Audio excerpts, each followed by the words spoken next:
tudo bem com vocês? Então, para quem não me conhece, eu sou a professora Sandy Moreira, sou cirurgiã dentista e estou ministrando aula para vocês da disciplina Introdução ao SUS e Ética Profissional. Então, eu preciso que vocês compreendam que o Sistema Único de Saúde e a ética são fundamentais dentro da realidade ali dos profissionais da saúde. E vocês, como futuros profissionais da saúde, precisam entender toda essa dinâmica, a importância do funcionamento do Sistema Único de Saúde e também ali da ética dentro, das nossas profissões. Então, hoje, o tema da nossa aula é compreender a proposta do Programa de Saúde da Família, conhecer as normas de gerenciamento estabelecidos pelas normas e políticas públicas de saúde. Então, nós vamos falar ali sobre o tópico 1, tá? Que é o que são políticas públicas de saúde.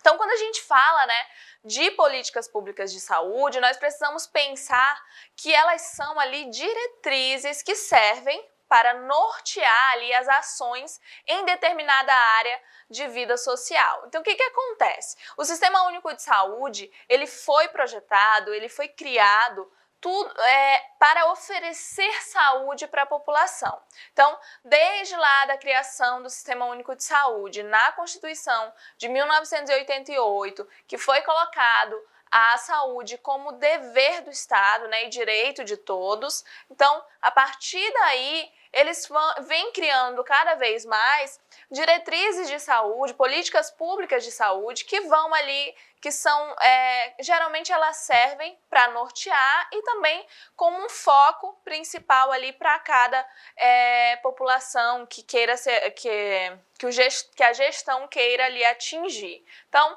as diretrizes são ali para nortear e essas políticas públicas de saúde, elas servem justamente para ampliar esse acesso à população, para fazer com que tenha ali, que tenha uma atenção voltada para certas situações dentro ali desse ambiente de saúde e dentro das necessidades também da população.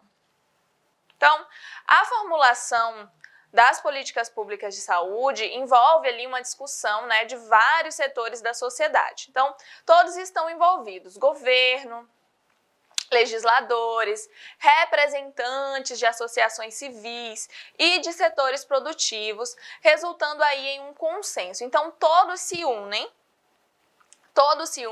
para poder ali elaborar essas políticas públicas de saúde e para fazer com que essas políticas públicas de saúde elas funcionem, elas de fato venham ali trazer benefícios para a população. Então, quando você pensa ali em construção dessas políticas públicas de saúde, você pode pensar ali um pouquinho antes ali de acontecer o Sistema Único de Saúde. Então, tinham ali várias políticas públicas que foram criadas até ali acontecer a criação do Sistema Único de Saúde SUS. E dentro do SUS existem essas políticas públicas de saúde que foram criadas e são criadas e desenvolvidas para ampliar esse acesso, para direcionar ali toda essa gestão da saúde, para onde vai ser o olhar, é como se fosse ali um olhar a mais para uma determinada situação.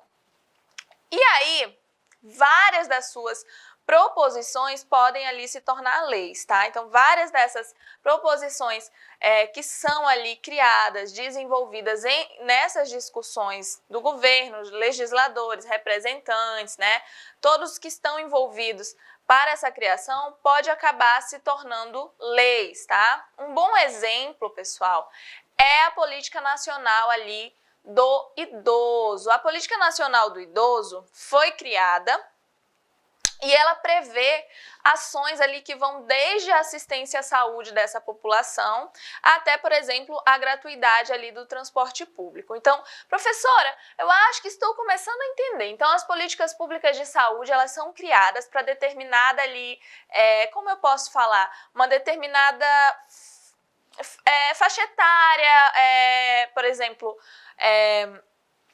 uma parte da população que precisa ali de um olhar diferenciado, como, por exemplo, ali a questão da política nacional do idoso. Então, tem toda essa articulação para desenvolver ali questões que vão facilitar o acesso à saúde, que vão melhorar a qualidade de vida da população que vai ser beneficiada com essa política nacional de saúde. E aí, a política, nós temos também, dentro de uma política nacional, dentro ali de políticas públicas de saúde, que são muito importantes, a política nacional de atenção básica, tá? Então, quando a gente fala ali de política nacional de atenção básica, entenda que vocês aí, como futuros profissionais da saúde, vão ali estar presentes na vivência, provavelmente, de uma política ali nacional de atenção básica, tá? Quem for trabalhar, por exemplo, em unidades básicas de saúde, vão vivenciar isso com bastante frequência. Então, quando a gente fala de política nacional de atenção básica, nós precisamos ali entender que os gerentes de todos os níveis, no caso os gestores, né, a gestão de todos os níveis ali de atenção, eles devem conhecer, tá, a política nacional de atenção básica. Então, é muito complicado você ter um gestor que vai ali, né, organizar todo o sistema. Professora, quem, por exemplo, pode ser um gestor desse? Um secretário ali um secretário de saúde ali de um município, por exemplo. É muito complicado você ter um secretário de saúde de um município que não faz ideia do que seja ali uma política nacional de atenção básica, uma PNAB, né? Então, é bem complicado que o gestor não tenha conhecimento. Então, em todos os níveis de atenção, ele deve conhecer a PNAB e os seus fluxos, entender como funciona e promover ali uma comunicação efetiva entre as equipes para qualificar o processo de cuidado do indivíduo, família e comunidade. Vocês precisam entender, compreender que tudo no Sistema Único de Saúde, ele é informado. O sistema, ele trabalha através das informações geradas. Como que acontecem essas informações? Através dos atendimentos, através da demanda, através ali do entendimento de quais doenças estão afetando mais a população, o que precisa ali, o que aquela unidade, o que aquela secretaria está precisando. Então, tudo isso vai sendo informado para o Ministério da Saúde, e aí, através da PNAB, por exemplo, vão gerar informações, e aí, com todas essas políticas, né, públicas de saúde, com todas essas informações, aí que o sistema começa, de fato, a se desenvolver. E aí, por isso a responsabilidade de uma gestão, né, ter ali o conhecimento necessário, porque no final eles vão organizar, eles vão direcionar o resto ali da equipe de saúde. Atualmente, um de nós do processo ali de trabalho em rede está ali na comunicação ineficaz ou inexistente entre vários outros serviços. Então, pessoal, quando a gente fala ali de política de atenção básica, quando você fala de atenção básica em saúde, realmente é muito complicado. Então, tem ali estudos em que foi verificado que a maior parte dos problemas de fila, essa aglomeração, esse congestionamento no sistema e nos atendimentos ali especializados se devam ao excesso de encaminhamentos, de referências desnecessárias das unidades básicas de saúde. Ah, professora, então a culpa está toda na atenção básica? Não. A culpa não está na atenção básica. Você precisa compreender que o que acontece? Geralmente a atenção básica ela não tem ali equipamentos profissionais especializados. Então fica muito complicado para a atenção básica receber esse paciente e concluir de fato o tratamento dele. Então geralmente o que acontece? O paciente, a atenção básica, quando a gente fala ali de política nacional de atenção básica, você tem que entender que a atenção básica ela foi criada para ser a porta de entrada para o Sistema Único de Saúde. É para ter ali o que é de mais próximo da população. Então, é justamente essa questão da descentralização em saúde, vai levar ali uma unidade básica de saúde para uma região bem distante, vai facilitar o acesso para o usuário. Mas, o que acontece? Geralmente, essa atenção básica ela acaba sendo esquecida, muitas vezes por falta de uma gestão capacitada, o que acaba prejudicando, e isso vai acarretar o quê? De fato, o profissional que vai estar trabalhando ali na atenção básica, ele não vai conseguir concluir o trabalho dele, não vai conseguir fazer o tratamento do paciente terminar ali na atenção básica mesmo, e geralmente vai acontecer dele precisar fazer ali uma referência do paciente para uma especializada. Então, para quem não entende ali, né, o que é referência, contra-referência, pessoal, quando eu falo de referenciar o paciente, você vai, por exemplo, ali numa unidade básica de saúde, você vai ser atendido por um clínico geral, um enfermeiro, um cirurgião dentista, quem for. Depois, o que acontece? Ele fez o seu tratamento, mas precisou ali de algum exame, alguma coisa, ou de uma atenção especializada. Então, ele vai fazer a sua referência, vai te referenciar para esse profissional. Tá? E a partir daí, quando você for com esse profissional especializado, ele pode te fazer a tua contra-referência, que é te mandar de volta, depois que ele já fez lá o teu atendimento, ele vai fazer a contra-referência, que é te mandar de volta ali para a unidade de origem, para a unidade que você foi atendido e te referenciou. E assim funciona a referência e a contra-referência. E quando a gente fala de política ali de atenção básica, então realmente é complicado. Por quê? Porque geralmente sim, a atenção básica ela não vai conseguir fazer o que de fato seria para ser feito. Por quê? Porque não tem condições físicas de estrutura e também ali muitas vezes não tem o auxílio suficiente da gestão. Então geralmente isso que acontece. É papel do gestor discutir e propor medidas e a outros gestores também. Então, trocar ali conhecimento, discutir e verificar o que pode ser feito para melhoria sempre ali da prestação de serviço de saúde. Também ele precisa propor a trabalhadores e a população também para melhorar tudo isso. Então, todos estão ali envolvidos nessa gestão.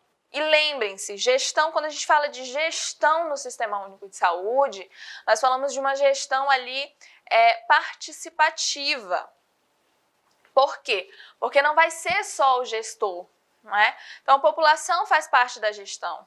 Os profissionais fazem parte da gestão. Todos estão envolvidos nessa organização do Sistema Único de Saúde. Eu acredito que a partir de hoje, talvez, você comece ali a se questionar, então, será que eu posso só culpar a gestão? Não é? Porque, afinal, a população faz parte ali dessa gestão do sistema. E muitas vezes não tem interesse, não se preocupa com isso. Então, pessoal, o tema da nossa aula é assistência farmacêutica, fundamentos de epidemiologia, perfil demográfico e epidemiológico brasileiro e os pontos principais. Então, nós vamos começar ali um tópico, que é o tópico 1, que fala ali da legislação da assistência farmacêutica. Então, nós vamos entender um pouquinho da importância da assistência farmacêutica no Sistema Único de Saúde, que ela veio ali só para trazer benefícios para a população, porque, como vocês acredito que já saibam, né, o Sistema Único de Saúde ele veio andando ali a passos lentos. Ainda temos muitos problemas enraizados no SUS, que precisam, logicamente, serem ali resolvidos para melhorar para a população. É bem complicado porque o histórico da saúde brasileira é um pouco deficiente em relação à qualidade, à prestação de serviço, a profissionais capacitados, a uma gestão de fato eficiente. Então, quando a gente fala ali, por exemplo, de uma legislação de assistência farmacêutica, é um ganho muito grande para a população, né, assistida ali pelo Sistema Único de Saúde. Então, geralmente é muito importante essa relação ali de ter uma legislação da assistência farmacêutica. Pessoal, a assistência farmacêutica, ela é definida pela resolução número 338, tá, de 2004, do Conselho Nacional de Saúde. Então, ela está ali e foi feita para assistir a população, e vamos entender um pouquinho mais dessa necessidade da assistência farmacêutica. Porque até então, talvez você não tenha percebido ou se tocar, às vezes, mas tem ali, né, nós temos medicação ofertada pelo Sistema Único de Saúde e tudo aí vem acompanhado da assistência farmacêutica. Então, a assistência farmacêutica ela é um conjunto de ações que são voltadas para a promoção, proteção e recuperação da saúde, tanto ali tanto na questão, né, individual como coletiva. Então, ela foi criada justamente para promover saúde, para ajudar na proteção e para ajudar na recuperação. Então, quando você imagine, eu peço que você pense um pouquinho agora, como que não era antes, né? Antigamente, quando eu digo antigamente, antes do SUS, antes do Sistema Único de Saúde, as pessoas não tinham toda essa assistência, não tinham hospitais públicos com a demanda que existe hoje, que apesar de tudo, apesar ali de ser insuficiente, mas anteriormente ao SUS era muito pior, e muito menos tinham ali essa questão de ter o benefício de conseguir ali pegar uma medicação pelo Sistema Único de Saúde, não é? Pela uma medicação através ali da gestão. E hoje, com a legislação da assistência farmacêutica, a população tem aí esse direito que é dever ali da gestão, é dever do governo. Quando eu falo governo federal. Tendo ali o medicamento sempre, né, como insumo essencial e visando ao acesso e ao seu uso racional. Então, então porque é de direito, qualquer pessoa pode chegar lá e pegar a medicação que quiser. Não. Tem que ser de uma forma racional, sempre procurando ali o melhor para o paciente, de fato, para pacientes que precisam, que têm necessidade. Mas afinal tem que ser uma coisa organizada. Então, de fato, ela vem para nos beneficiar, para ajudar, principalmente em relação a medicações que são muito caras, que muitas vezes as pessoas não têm condição de pagar. E aí, a legislação da assistência farmacêutica veio para isso. Por quê? Porque o que acontece? Não é? Vamos trabalhar com a realidade atual. Então, geralmente as pessoas, quando vão num serviço de saúde,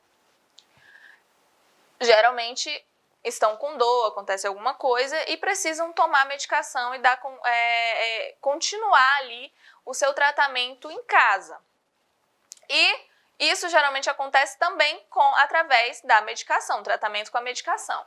Só que o que adiantaria, não é, ofertar ali atendimento, mas não ter medicação. Por quê? Porque tem muita gente que não tem, de fato, condições financeiras, ele não tem condição de comprar uma medicação. E aí, o que poderia acontecer? A pessoa ia, se consultava, mas não ia dar continuidade ao tratamento porque não tinha como tomar a medicação. Então, pensando nisso, teve aí a legislação, existe a legislação de assistência farmacêutica, que é para facilitar isso. O paciente, ele é atendido, ele vai ter ali o seu receituário e através desse receituário ele vai conseguir, em tese, não é, pegar ali a sua medicação que é necessária para o tratamento. Então, toda essa questão da legislação da assistência farmacêutica, ela envolve ali a pesquisa, o desenvolvimento e a produção de medicamentos, tá? E insumos, bem ali como a seleção, a programação, a aquisição, distribuição, dispensação. Então, tudo está envolvido, a pesquisa, a produção, tá? A seleção, como que vai ser distribuído, como que vai ser dispensado, tudo está tudo envolve ali na legislação da assistência farmacêutica. Tudo pensando sempre em beneficiar a população. Lembrem-se que o Sistema Único de Saúde, ele prega justamente isso, né? Universalização, integralidade, equidade e tem ali, direito da população o acesso à saúde. E a assistência farmacêutica faz parte disso. Então, sempre vai ser, sempre o direcionamento vão ser ali os princípios e diretrizes do SUS. E aí, o que acontece? A garantia da qualidade dos produtos e serviços também faz parte ali da legislação da assistência farmacêutica e o acompanhamento e avaliação ali da sua utilização também. Então é muito importante, porque só pegar aquela medicação e distribuir para a população também não ajudaria de fato. Então é uma responsabilidade muito grande e precisa ter um controle, principalmente quando a gente fala dessas questões relacionadas à cultura, de muitas pessoas, né, ter aquela cultura de tomar medicação sem controle, sem prescrição médica, e toma ali, faz o autouso. Então é bem complicado. Então precisa ser organizado, precisa ter um controle muito grande a respeito disso. E, como eu falei para vocês, de fato só veio para nos beneficiar, para ajudar a população.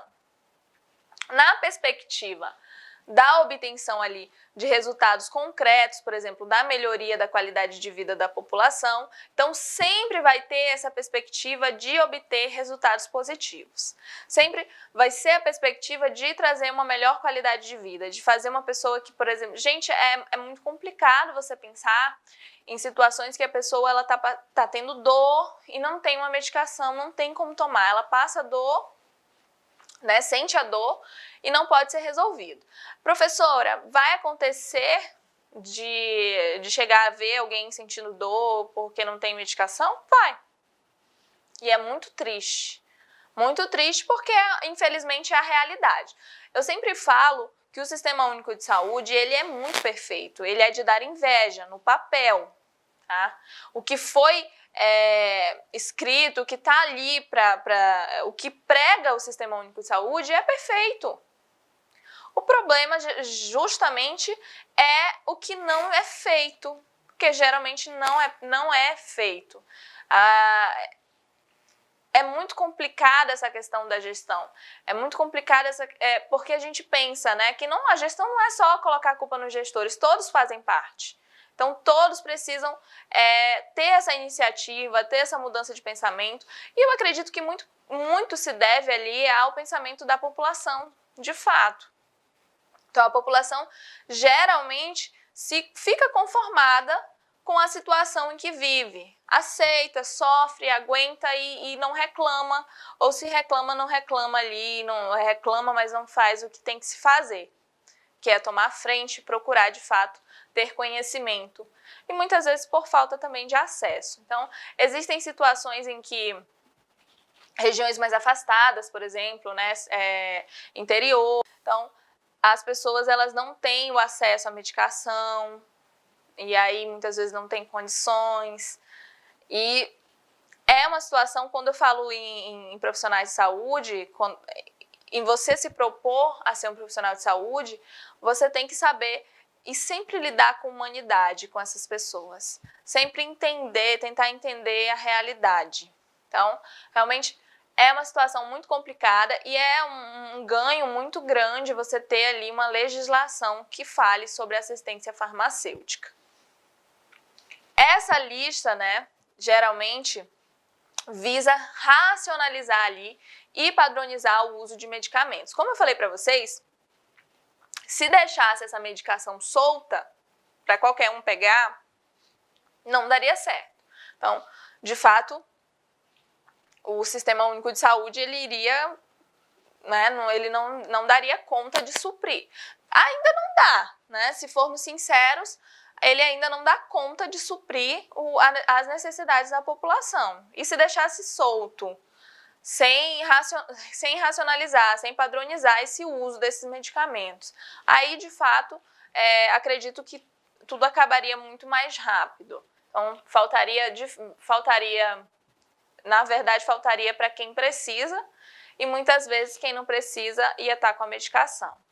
E aí, tudo isso garantindo, assim, né, uma melhor qualidade nos produtos usados pela população e controlando também os custos. E aí, tem a Rename, não é? Que é ali essa lista que organiza, que é composta ali por 5 partes, tá? Então, a Rename, ela fala ali da relação de medicamentos, tá? De componente básico. E fala também da relação de medicamentos do componente estratégico da assistência farmacêutica também. Também fala sobre a relação de medicamentos dos componentes especializados, da Relação Nacional de Insumos Farmacêuticos, da Relação Nacional de Medicamentos de Uso Hospitalar. Então, de fato, ela organiza tudo. Então, lá tá para onde é que vai a medicação, né? Vamos fazer uma relação da medicação que precisa ir ali, que é de uso hospitalar, que precisa ser destinada aos hospitais. Uma relação ali de insumos farmacêuticos que são necessários ter. Relação de medicamentos do componente especializado. Então, o que o componente especializado precisa? Quais são as medicações? Geralmente são medicações mais caras, medicações específicas para aqueles tratamentos. Os medicamentos, por exemplo, do componente estratégico, ali do componente básico. Então, o que a unidade básica mais precisa em relação em lista de medicamentos para a população, para a demanda da população. Então, o que é necessário para essa população, para de fato ajudá-los. Então, vamos falar ali, né, o tema da nossa aula, assistência farmacêutica, fundamentos de epidemiologia, perfil demográfico e epidemiológico brasileiro. Então, vamos falar ali sobre os pontos principais. E aí, o tópico 2 fala sobre o Programa Farmácia Popular do Brasil. Então, o Programa Farmácia Popular do Brasil, acredito que vocês já tenham escutado, já tenham ouvido falar, já viram. E ele, de fato, é muito importante, é um marco também ali, né, na história da saúde pública.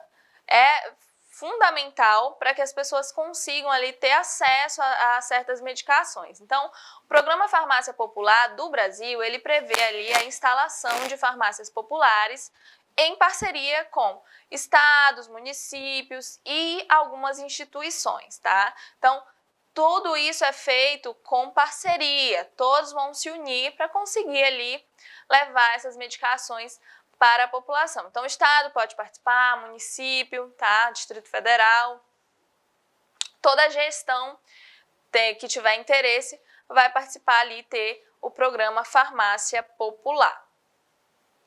Ali, bem como a rede privada de farmácias e drogarias, também pode acontecer de ter ali a farmácia popular, que vocês já tenham visto também por aí. Então, o artigo 1º, ele diz que esta portaria, ela dispõe sobre o Programa Farmácia Popular do Brasil. O artigo 2º, né, que fala que o Programa Farmácia Popular do Brasil consiste na disponibilização de medicamentos ou correlatos à população. Essa distribuição, ela vai ser feita pelo Ministério da Saúde através ali dos seguintes meios. Então, quais são os meios que são utilizados para a distribuição ali dessa medicação? A rede própria, né, constituída ali por farmácias populares, em parceria ali com estados, Distrito Federal e município. Então, é feita essa distribuição da medicação através, né, da própria gestão de saúde de fato, gestores municipais, gestores estaduais. Então, todos eles ali vão fazer parte do desenvolvimento e da distribuição ali dessas medicações. Segundo, o Aqui Tem Farmácia Popular, ele é constituído por meio de convênios com rede privada, no caso, as farmácias que são ali particulares, não é? Farmácias e drogarias particulares. E aí vai ter esse programa, o Programa Farmácia Popular do Brasil, através do Aqui Tem Farmácia Popular. E aí você consegue, né, ter ali a distribuição dessas medicações também, desses medicamentos também. Então, o programa Farmácia Popular do Brasil, aqui tem Farmácia Popular, né, que é o PFPB, ele tem ali por objetivo, então qual é o objetivo, professora?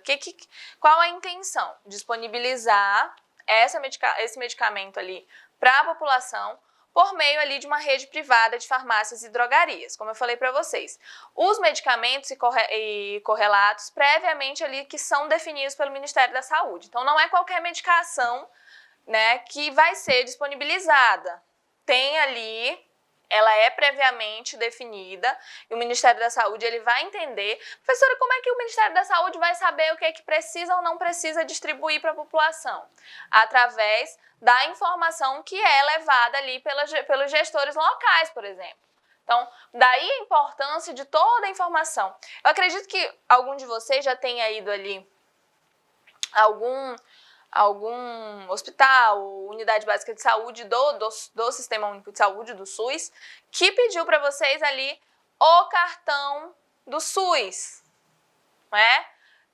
Quem é que tem um cartão do SUS? Você tem aí seu cartão do SUS atualizado? E aí, é através do cartão do SUS, do atendimento que foi gerado ali, né, para você, que eles vão identificando através das informações ali, por exemplo, de uma unidade básica de saúde, que diz que aquela região ali tem muitos hipertensos, muito diabético. Então, quais são as medicações que de fato vão ser distribuídas, né, mais distribuídas? As medicações que têm maior demanda, que a população mais necessita. Então, é através disso que eles acabam fazendo ali essa definição de quais medicamentos vão ser distribuídos. Tudo bem? Então, o tema da aula, assistência farmacêutica, fundamentos de epidemiologia, perfil demográfico e epidemiológico brasileiro. Então, os pontos principais. Hoje a nossa aula é o tópico 3, tá? Conceitos básicos e termos que são comuns aí sobre a epidemiologia. Então, quando a gente fala em epidemiologia, entenda que é fundamental para a saúde. A epidemiologia, pessoal, ela vem para te dar, né, e para levar informações. A todo momento, quando eu falo para vocês do Sistema Único de Saúde, quando eu falo de saúde para vocês, eu sempre me refiro à informação. Toda vez que o profissional, né, para ter uma tese, para ter medicamentos, para entender a demanda da população, quais são as doenças que mais acometem aquela população, em que região geralmente acontecem certas doenças. Tudo isso é visto, tudo isso é verificado através ali de um estudo epidemiológico, através da epidemiologia. Então, realmente, é fundamental para o profissional de saúde compreender esse sistema da epidemiologia, compreender como funciona e quais são os benefícios, o que ela traz, não é, para os profissionais da saúde e para a saúde de fato. Então, quando a gente fala de epidemiologia, ela é fundamental, como eu falei, para a compreensão do processo saúde e doença. Então, através da epidemiologia, você vai compreender o que aconteceu, como que aconteceu, por que aconteceu, qual a probabilidade daquilo acontecer, e tudo é realizado através desse estudo epidemiológico, através desses dados epidemiológicos. Então, realmente a epidemiologia ela está aqui com a saúde, né? Com a promoção de saúde, com o que você oferece de saúde para a população. Então, a epidemiologia é um ponto principal, fundamental, que deve ser entendido e deve ser empregado, né, no sistema de saúde. As suas teorias, né, e técnicas, elas permitem entender ali como que acontecem, por exemplo, o adoecimento e a morte nas populações. Então, através das teorias da epidemiologia, você vai conseguir compreender o porquê que aquela pessoa adoeceu, o porquê que acabou morrendo, por que aquele grupo de pessoas contraiu uma doença e o outro grupo não. Então, faixa etária, questões como se a pessoa se é do sexo feminino, do sexo masculino. Então, tudo isso vai ser estudado, compreendido, entender por que a medicação fez efeito em fulano e não fez em ciclano, em tal população. Então, é muito importante. Então, ela ajuda, de fato, a você entender ali como que acontece o adoecimento, né, e a morte nas populações. Como ali também se distribuem e quais são os seus determinantes, o que determinou, quais são os determinantes e condicionantes daquela doença ou daquela morte, o que fez com que a pessoa adoecesse, o que ocasionou e o que contribuiu ali para que a pessoa viesse a óbito. Então, realmente a epidemiologia, ela é fundamental. São vários ali os tipos de pesquisa usados ali pela epidemiologia. Mas os estudos epidemiológicos, eles possuem ali características comuns. Então, existem vários, como eu falei para vocês, existem várias teorias, vários pontos, vários tipos de pesquisas que são utilizados dentro da epidemiologia. Então, a pessoa pode focar em medicamentos, pode focar ali em um estudo para saber se tem alguma coisa relacionada ao sexo feminino, ao sexo masculino, se é porque é uma faixa etária de idade, se a doença acomete mais crianças, se acomete mais idoso. Ela pode fazer ali um comparativo. Então, existem vários métodos para compreensão ali dessas doenças, da causa da morte, da causa de doenças, e é muito importante. Então, um exemplo para vocês que eu posso dizer até é a questão de como que eles fazem para identificar, por exemplo, pessoas ali, regiões que são mais acometidas por exemplo, pela doença, pela dengue, né? Então, existem regiões que são mais acometidas. O porquê? Então, eles vão procurar o porquê. Por que aquelas pessoas estão adoecendo? O que está acontecendo? Então, os condicionantes. Então, existem vários focos. E todos, né? São vários ali os tipos de pesquisa, como eu falei, mas todos ali podem fazer uma investigação de um caso ou um evento, tá? Os termos que são rotineiramente ali utilizados na epidemiologia, existem alguns termos que dentro dessas pesquisas que são realizadas por pessoas que estão desenvolvendo ali projetos. Então, essas pesquisas epidemiológicas podem ser realizadas ali, por exemplo, por um acadêmico, né, por um estudante, por uma pessoa que já se formou, por pessoas que estão trabalhando justamente para a identificação ali de certas doenças. E existem termos que são geralmente utilizados de uma forma rotineira. E esses termos nós temos ali o risco, que é uma probabilidade de ocorrência de um evento indesejável que está ali ligado a fatores diversos, como condições de vida, cultura. Então, você entende que risco é a probabilidade de algo indesejável acontecer. Existe um risco, então, risco é um termo muito utilizado ali dentro da epidemiologia, tá? De estudos epidemiológicos, dentro de toda essa questão epidemiológica. Então, quando você entende ali que risco é a probabilidade de algo indesejável ocorrer. E aí, isso vai depender, lógico, vai ter fatores relacionados como condições de vida, cultura, idade. Sabe um exemplo? Geralmente acontece pessoas, por exemplo, eu ali na minha profissão. Então, o que geralmente eu espero de acontecer ali, quem mais tem risco de acontecer uma fratura de algum elemento dentário, geralmente são crianças. Ali naquela faixa etária que estão de 7 anos, que estão indo para a escola, e aí corre, né, brinca, tá andando de bicicleta, então geralmente tem um risco maior de acontecer ali algum acidente, cortar a boquinha, quebrar um dente. Então, geralmente, elas têm mais risco. Então, isso já é uma situação que vai sendo gerada e que foi feito, essa conclusão não se tirou ali do nada. Teve todo um estudo, né? Então, a maioria das coisas, às vezes, que você... então acontece que isso é mais provável que... por exemplo, é mais provável quem tem mais risco, né? Quem tem mais risco de, por exemplo, desenvolver um câncer de mama, geralmente são mulheres. Pode acontecer em homem, mas quem tem a probabilidade maior é de acontecer em mulheres. Professora, foi do nada que descobriram isso? Não. Teve todo um estudo em cima para diagnosticar, né? Para identificar esse risco.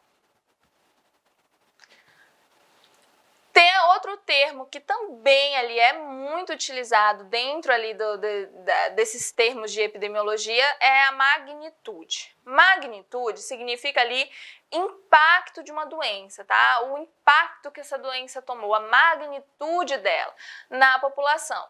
Tendo ali como indicadores a prevalência, a incidência, as taxas de morbilidade e mortalidade. Então, qual o impacto que ocasionou, qual foi a magnitude daquela doença, o que ela trouxe ali de malefício para a população.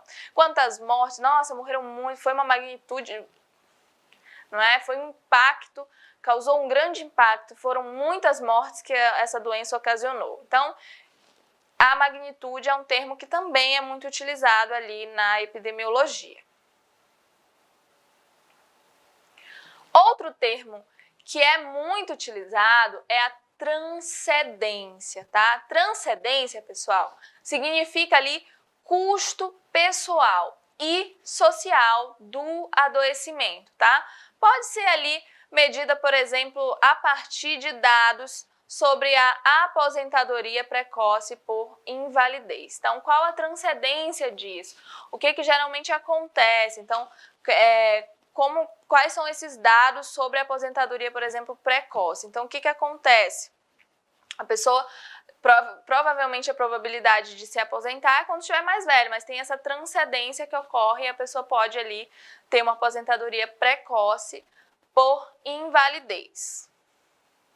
E aí, um termo que também é bem utilizado ali dentro da epidemiologia é o termo da vulnerabilidade. Então, a vulnerabilidade, ela fala ali sobre diferentes níveis de suscetibilidade, né, do indivíduo para o adoecimento. Então, o que significa, professora? Significa assim, então, você tem ali uma pessoa que está ali no ápice assim, da sua juventude, está com o sistema imunológico forte, e uma pessoa com um sistema imunológico mais debilitado, já mais velho.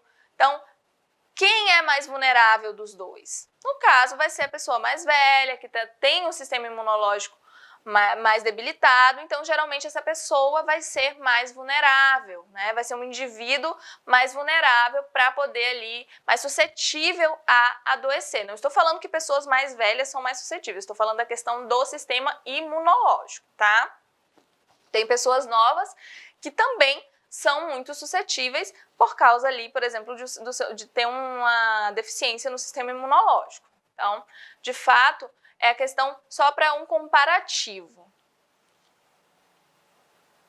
Então, dentro aí da vulnerabilidade, relaciona-se fortemente ali com as condições de vida e as relações sociais, tanto globais quanto locais. Então, uma questão muito importante nessa parte da vulnerabilidade é compreender que sim, questões sociais fazem a diferença. Então, você tem ali pessoas que conseguem se alimentar, que tem uma alimentação boa, né, que consegue comer todos os dias, dormir bem, que tem água potável. E aí você coloca pessoas que estão desnutridas, que não têm uma alimentação, né, que não tem ali, que não tem água potável. Então, de fato, essa questão social também faz muita diferença na vulnerabilidade. Outra questão muito importante é a questão do saneamento básico, por exemplo. Então, as pessoas que não têm um saneamento básico ali adequado, geralmente ela é mais vulnerável a certas doenças, por causa da higienização, de toda aquela, né, aquela questão ali que está exposta, que pode prejudicar a saúde e provavelmente vai prejudicar a saúde dessas pessoas. Então, a questão social é de fato ali um fator muito importante quando se fala em vulnerabilidade, tá? Doenças transmissíveis, como por exemplo, né, a ADT, são aquelas caracterizadas ali por passarem, né, de um ser vivo a outro, ou do meio ambiente para um ser vivo, ou de forma direta ou indireta. Então aí são as doenças transmissíveis, que é um termo também muito utilizado dentro aí da epidemiologia. Doenças e agravos não transmissíveis são as DANTs. Elas correspondem ali às doenças como hipertensão arterial, diabetes mellitus, entre outras. Também é um termo que é bem utilizado dentro da epidemiologia. Fatores de risco. São condições ou características ali que aumentam as chances de uma pessoa desenvolver uma doença e podem ser ali de origem hereditária, tá? Então, são fatores de risco. Aquela pessoa ela tem mais probabilidade ali de adquirir aquela doença porque ela já tem ali alguém na família e é uma doença que tem essa origem hereditária, tá? Fatores de proteção. Então, também é um termo utilizado dentro ali das pesquisas, dentro do meio epidemiológico, e os fatores de proteção protegem ali as pessoas do adoecimento. Quais são os fatores de proteção? E aí, a regionalização do sistema de vigilância epidemiológica, ela tornou possível conceber ali a proposta de ação baseada na vigilância de saúde. Então, ter essa regionalização em saúde e a regionalização também da vigilância epidemiológica faz muita diferença, e a vigilância em saúde é ali muito importante dentro da promoção e distribuição ali de saúde pública. Então, continham ali pelo menos 3 elementos que deviam estar integrados. A vigilância ali de efeitos sobre a saúde, então sempre observar, né, como os agravos, as doenças, tarefa tradicionalmente ali realizada pela vigilância epidemiológica. A vigilância também de perigos como agentes químicos, físicos e biológicos, então que possam ali ocasionar alguma doença, né, à população, e é uma tarefa que é realizada pela vigilância sanitária, e também trabalha com essa questão epidemiológica. Vigilância, né, de exposições através de monitoramento da exposição do indivíduo ou grupos populacionais a um agente ambiental, algo que faça mal. Então, a vigilância epidemiológica, ela contempla ali o controle de doenças transmissíveis e doenças e agravos não transmissíveis. Então, eles ficam responsáveis por isso. A informação para a vigilância epidemiológica, ela destina-se à tomada de decisões, informação para a ação, tá? Então, a informação para a vigilância, ela sempre é importante para a tomada de decisão e para poder ali tentar procurar uma solução para aquelas doenças, o que está acontecendo, e também se informar para poder agir. Esse princípio, ele deve ali reger as relações entre os responsáveis pela vigilância e as diversas fontes que podem ser utilizadas para o fornecimento ali dos dados. Então, vamos falar ali, e aí, entre essas, né, a principal é a notificação, ou seja, a comunicação da ocorrência ali de uma determinada doença. Então, quando a gente fala de notificação, pessoal, você como profissional de saúde também vai ter uma questão muito importante, que é a notificação compulsória. Então, quando a gente sabe que tem algum paciente que está ali apresentando alguma doença, que, por exemplo, já foi erradicada, considerada erradicada, ou alguma doença que vai ali, que tem uma dificuldade de controle e que tenha grandes chances ali de ser transmissível, então tem que ser ali notificada. E a notificação é a comunicação da ocorrência de determinada doença ou agravo à saúde a uma autoridade sanitária por profissionais de saúde. E eles precisam ser informados, que é para poder agir, para poder evitar, por exemplo, a propagação ali de uma doença, tá? Então, o tema da nossa aula é a assistência farmacêutica, fundamentos de epidemiologia, perfil demográfico e epidemiológico brasileiro e pontos principais. Então vamos falar ali sobre o tópico 4, o processo epidêmico. Então, o processo epidêmico, ele é essencial para os profissionais de saúde compreenderem ali o comportamento da doença e os seus determinantes de forma mais profunda. Você vai estudar e compreender como que está acontecendo, né? O que determinou, o que foi determinante para o acontecimento ali daquela doença. Assim, os profissionais eles estão aptos para a tomada de decisões rápidas e assertivas, visando sempre ali ações de controle. Sempre, quando você fala de estudo epidemiológico, sempre é com a intenção de trazer ali, promover saúde para a população e também buscar identificar quais são os problemas, quais são as doenças e fazer com que essas doenças sejam controladas e, de fato, ali, se possível, eliminadas. Tradicionalmente, o processo epidêmico ele está relacionado, né, às doenças transmissíveis. Pesquisadores defendem, né, que outros agravos, como a violência, também podem possuir ali características epidêmicas em relação não apenas ali ao número de casos, mas ali de uma forma também de propagação. Então, tudo que está sem controle e que ocasiona grande risco à população, uma grande parte ali da população pode sofrer com aquilo, é considerado também, né, um processo epidêmico. O profissional também deve compreender o significado ali dos termos endemia, surto, epidemia e os diversos fatores que estão associados ao processo epidêmico. Então, vamos entender um pouquinho ali o que é endemia. Endemia, pessoal, é uma doença habitualmente presente entre os membros de um determinado grupo em uma determinada área, tá? Então, são doenças que estão ali em um grupo específico. Então, ali a gente chama de endemia.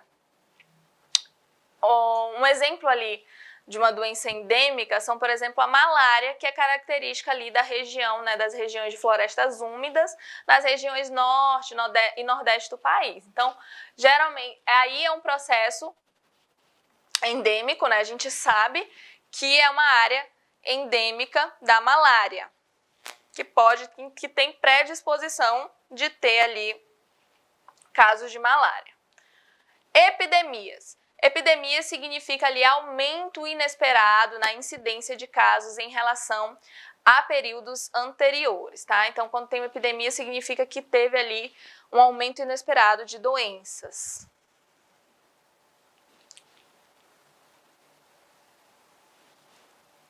Surtos.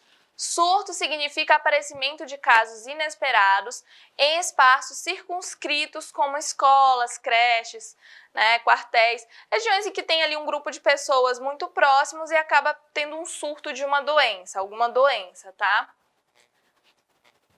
Pandemias, né, são epidemias que extrapolaram fronteiras internacionais. Aí você fala que tem uma pandemia. Atualmente, temos vários exemplos, como, por exemplo, a AIDS, violência, o uso de álcool.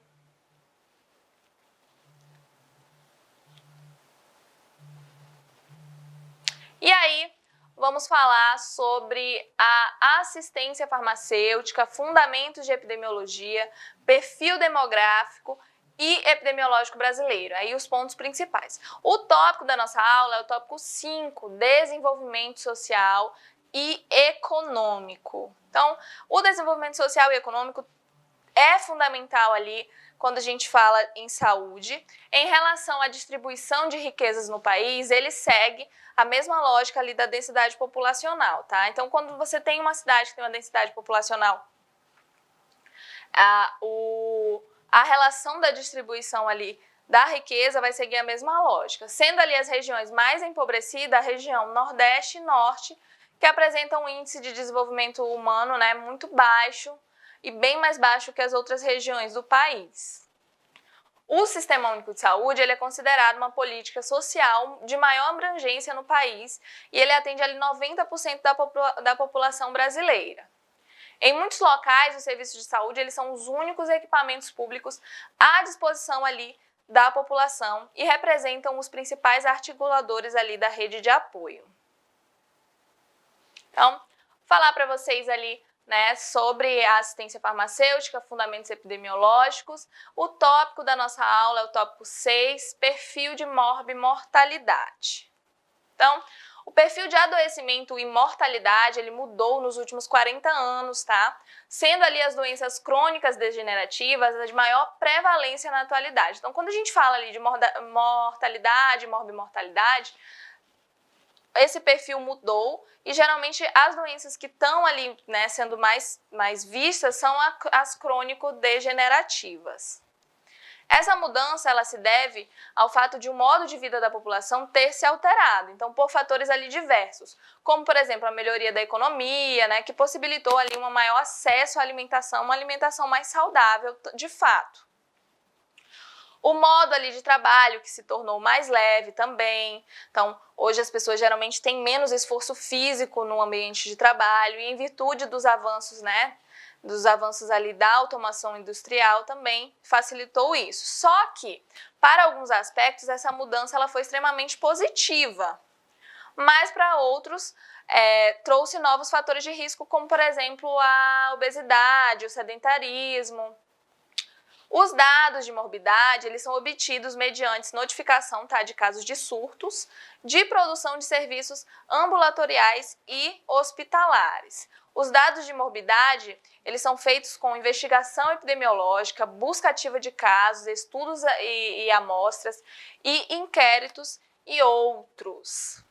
Os dados de mortalidade são obtidos através ali da declaração de óbito. Então, as pessoas, né, falecem e tem ali uma declaração, né, de óbito que serve como dado de mortalidade. Através desses dados que eles conseguem ali informações cruciais, né, que o Ministério da Saúde consegue informações para poder identificar do que as pessoas estão mais falecendo, o que precisa ser melhorado. Tem muita gente falecendo ali por acidente de trânsito, tem muita gente falecendo por doenças, né, por causa ali de doenças que são causadas pelo sedentarismo.